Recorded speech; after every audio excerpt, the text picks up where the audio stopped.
We'll go back to events in Nkoranza. Saani Adib is back on the line. Hello, sir. If you can hear me, thank you for joining us here on News Hour. I you know the play. My pleasure always. All right. First of all, what were your initial reactions when you heard on the news the events happening in Nkoranza yesterday? Well, it was shocking. It was disappointing. I didn't think after what the country went through with Nigeria would have happened again. I thought we had learned enough bitter lessons to prevent that happening. Unfortunately, it has happened again. But my fear is, if this issue is not well handled, it would create a disconnect between the civilian population and the police, which I must say would complicate the work of the police, because I've always made it clear that without the citizens' participation in the security management process, it will be difficult for the police to execute their mandate. And that is only possible if they trust and have confidence in the police. But with what has happened, people's conception about the police, I must say, is quite negative. Yes, you talk about confidence in the police. It looks as if there is deep mistrust from the public towards the police service. And we have a lot of examples of situations where people have died in police custody and the police say they were armed robbers or they were in a gunfight with police.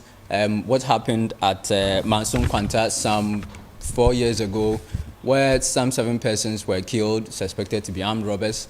A commission of inquiry was launched, and it was later revealed that there was no concrete evidence to show that these people were armed robbers. And there are subsequent examples.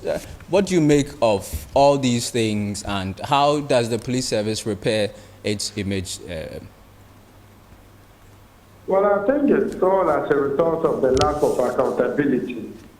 I have noticed that there's always that propensity to defend or shield security personnel when they do the wrong thing.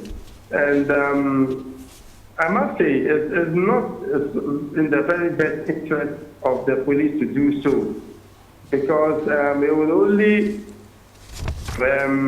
make people not trust them and not have confidence in them. So many other examples can be cited. However, we seem to have constricted ourselves to a template. If anything of that nature happens, you put together a body to investigate, come out with a report, government will issue a white paper. In the end, you just pull the ears of the officers who did it, and tell them to go and not sit in, and go to the families of the victims and pay them money, 100,000 Ghana cedis, and it's business as usual. So until we nip in the cycle of impunity, until we stop it, trust me, a lot more officers will be pushed into, engaging in such unlawful, unnecessary use of force, hoping that, they would also be shielded. And I must say, it's not healthy for policing in Ghana. Okay, so as a security analyst, I'm sure you've looked at the situation quite well. What do you suggest that we do? What do you suggest that the police service? Okay, so I have issues with the police investigating the police. I am advocating for the establishment of an independent body to look into complaints against security agents, not just the police, the military, customs, immigration, prisons, and all that. So if anybody accuses them, the person would go straight to the body, and the body would be invested with certain special powers, and that, I must say, would restore some confidence back in the police service. For now, if you speak to people on the ground, it's quite heartbreaking to hear what they have to say and all that. We have several cases involving police allegedly assaulting people, including even journalists. That goes nowhere. Okay, so I think that we need that independent body. And if you can get the security services to be accountable to the people. So if the situation isn't corrected, excuse me, immediately, What are your fears? What do you think is likely to happen?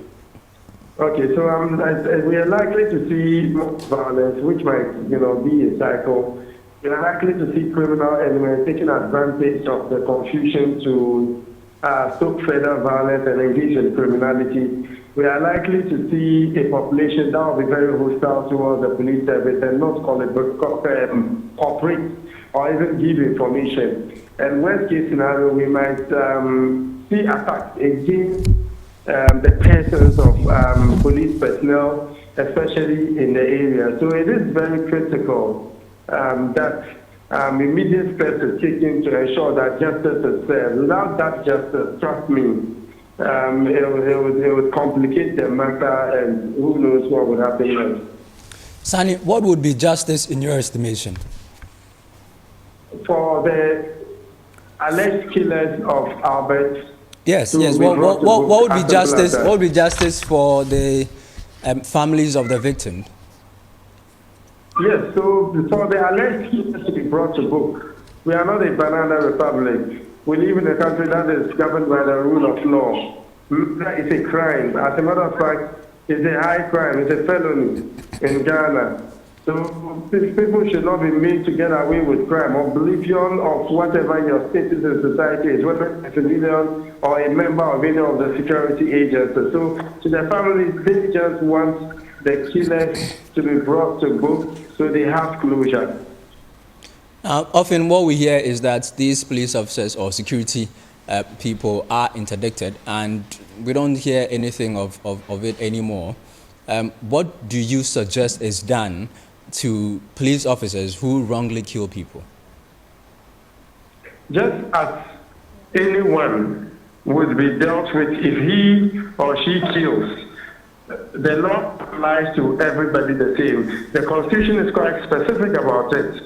Nobody is above the law. It must be applied.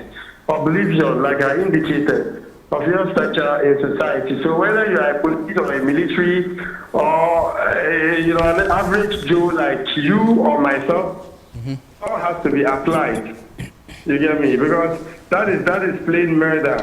And I think it's becoming too much. People dying or being abused, in the hands of the security services. You cannot allow this to continue. That is why we need to investigate this thoroughly and ensure that whoever is found culpable is brought to book. So at least it serves as a deterrent to other officers who feel that the uniform grants them invincibility or it makes them beyond reproach. Absolutely not.